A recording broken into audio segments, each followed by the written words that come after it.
Kolhapur church council प्रस्तुत आत्मजागर या कार्यक्रमामध्ये मी आपलं स्वागत करतो.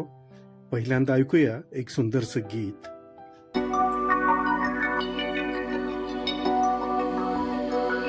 किती गणू तुझ्या प्रिय आई, उपकारासी मानाही ह्या जगी, उपकारासी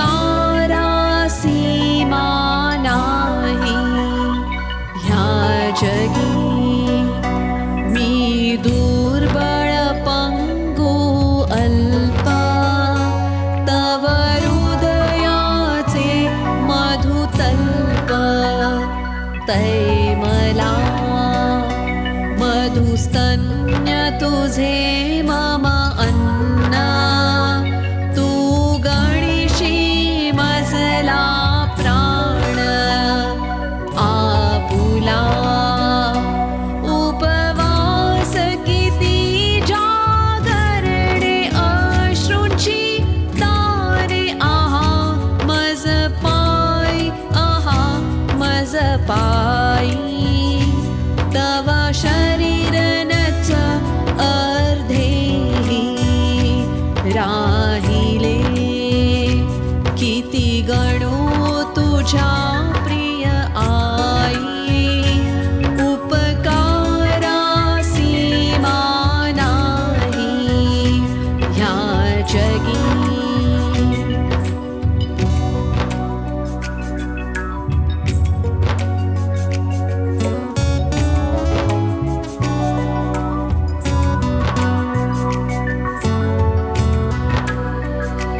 सानंद चुंबिता मजला, अमृताचे स्मरण न तुझला.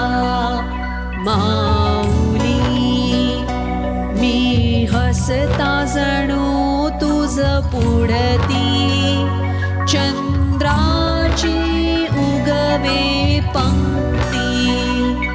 कोल्हापूर चर्च काउन्सिल प्रस्तुत आत्मजागर या दैनंदिन मननामध्ये मी मिस्टर रत्नदीप घाटगे आपले सहर्ष स्वागत करतो. आजच्या मन्नाचा विषय आहे गौरवी देवाची आराधना कर. आजच्या मन्नासाठीचा शास्त्रभाग आहे योहानकृत शुभवर्तमान याचा 14वा अध्याय 22 ते 31 वचन. आजचे विशेष वचन आहे आत्मा मंडळास काय म्हणतो, हे ज्याला कान आहेत तो ऐको. प्रकटीकरण याचा 2रा अध्याय आणि 11वे वचन. माझ्या मुला, तू स्वतःला जितक्या प्रमाणात रिक्त होऊन माझा शोध घेशील, तेवढ्या प्रमाणात मी तुला भरून टाकीन. मी तुझे अंतःकरण आनंदी करेन व तुझी जीभ ही मधुर बनवेन. तुझ्या अंतःकरणात स्तोत्रे, गीते व स्तुतिसुमने प्रवाहित होतील. तुझ्या मुखातून सुमधुर संगीत बाहेर पडेल व तुझा आत्मा अत्यानंदाने आकाशात संचारू लागेल. इपिस्करास पत्र याचा 5वा अध्याय 18 ते 20 वचन. दावीद आणि दबोरा यांनाही असला दिव्य अनुभव लाभला नसेल. ह्या माझ्या शेवटच्या काळातील वृष्टीत तू न्हावून निघावास म्हणून मला राखून ठेवले आहे. भाषा हे आराधना करण्याचे मुख्य साधन असल्याने तुझ्या जिभेला विशेष करून स्पर्श करत आहे. तुझी इच्छा असेल तर अशा भाषांचे दान तुला देईन की ज्या भाषा तू शिकला नाहीस किंवा समजणारही नाहीस. अशा अन्य भाषातून बोलायला मी तुला शिकवेन. प्रेषितांची कृत्य याचा 2रा अध्याय आणि 4वं वचन. या देणगीद्वारा तू तुझ्या मनाची मर्यादा ओलांडून तू आत्म्यात देवाची स्तुती करशील. तुझ्या अंतर्मनाला विसावा मिळेल असे मी करेन व त्यामुळे तू नवीन व टवटवीत होशील. माझ्या मुला, प्रार्थना करण्यात तुला काय अडचणी येतील याची मला जाणीव आहे. बऱ्याच वेळी जेव्हा तू कठीण वेळी आणि संभ्रमावस्थेत असतोस, त्यावेळी प्रार्थना कशी करावी किंवा कशासाठी करावी हे तुला कळत नाही. देवाच्या मनाचीही तुला थांगपत्ता लागत नाही. अशा वेळी तू चिंता करू नको. मी तुला मार्गदर्शक आहे. मी तुला केवळ प्रार्थनेच्या बाबतीत मार्गदर्शन करेन असे नाही, तर तुझ्यासाठी प्रार्थनाही मी करीत जाईन. जेव्हा तुला तुझे दुःख योग्य शब्दात व्यक्त करता येत नाही, तेव्हा मी तुझ्यासाठी कणून प्रार्थना करेन. तू पूर्णपणे माझ्यावर अवलंबून राहा. तुझ्या अशक्तपणामध्ये तुला मी मदत करेन. रोमकरासपत्र याचा 8वा अध्याय 26 आणि 27 हे वचन. मला ठाऊक आहे की पवित्र शास्त्रावर तुझे प्रेम आहे, परंतु ते समजण्यास तुला कठीण जाते. तेव्हा माझ्या मुला, निराश होऊ नकोस. वचनांचा अर्थ सांगण्यात मी तुला सतत तुझ्याबरोबर असेन. तुला ठाऊक आहे की मीच ते पवित्र शास्त्र लिहिण्यास प्रेरणा व मदत दिली आहे. मोशे, दावीद, यशया, दानियल, लूक, पौल इत्यादींनी पवित्र शास्त्रांची रचना केली आहे. असे 40 जण होते की ज्यांनी पवित्र शास्त्र लिहिले. मी त्यांना प्रेरणा दिली व त्यांना सूचनाही दिल्या. ते वचन लिहित असताना त्यांच्यावर माझी देखरेख होती. माझी संमती असल्याशिवाय एकही शब्द त्यांनी लिहिला नाही. 2 पेत्र याचा 1 अध्याय 20 आणि 21 वचन.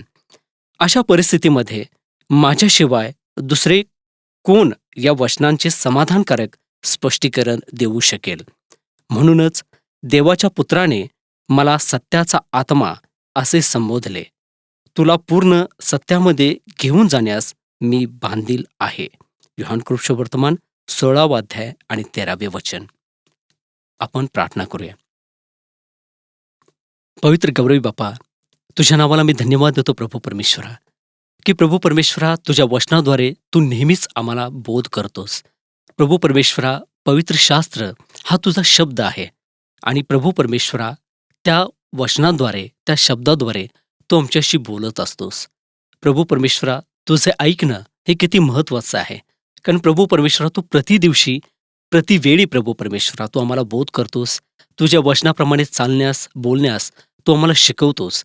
आणि प्रभू परमेश्वरा, आम्ही विश्वासू म्हणून त्या वचनांद्वारेच उभे आहोत. कारण प्रभू परमेश्वरा, ज्याप्रमाणे प्रभू येशू ख्रिस्त म्हणतो की पहा, मार्ग, सत्य व जीवन मीच आहे. माझ्याद्वारे आल्या वाचून तुम्ही पित्याकडे येऊ शकत नाही. प्रभू येशू ख्रिस्त आमचा मार्ग आहे, तोच आमचा गुरु आहे, तोच आमचा उत्तम शिक्षक आहे. त्याच्या वचनाप्रमाणे आणि त्याने केलेल्या बोधाबद्दल प्रभू परमेश्वरा आम्ही तुझ्या नावाला धन्यवाद देतो. आज त्याच्या वचनाप्रमाणे चालत असताना तू आम्हाला हा बोध केलेला आहेस प्रभू परमेश्वरा, की तुझा आत्मा हा आमचे म्हणणे तुझ्यापर्यंत पोचवतो. जो आत्मा तू आम्हाला दिलेला आहेस, त्या आत्मा आमच्याद्वारे आपली प्रार्थना तुझ्यापर्यंत पोचवत असतो. त्या आत्म्याला आम्ही खिन्न करू नये, तर तो आत्मा जसं आम्हाला शिकवेल, जसं आम्हाला चालवेल, त्याप्रमाणे आम्ही वागण्यास, बोलण्यास तो आम्हाला प्रेरणा दे.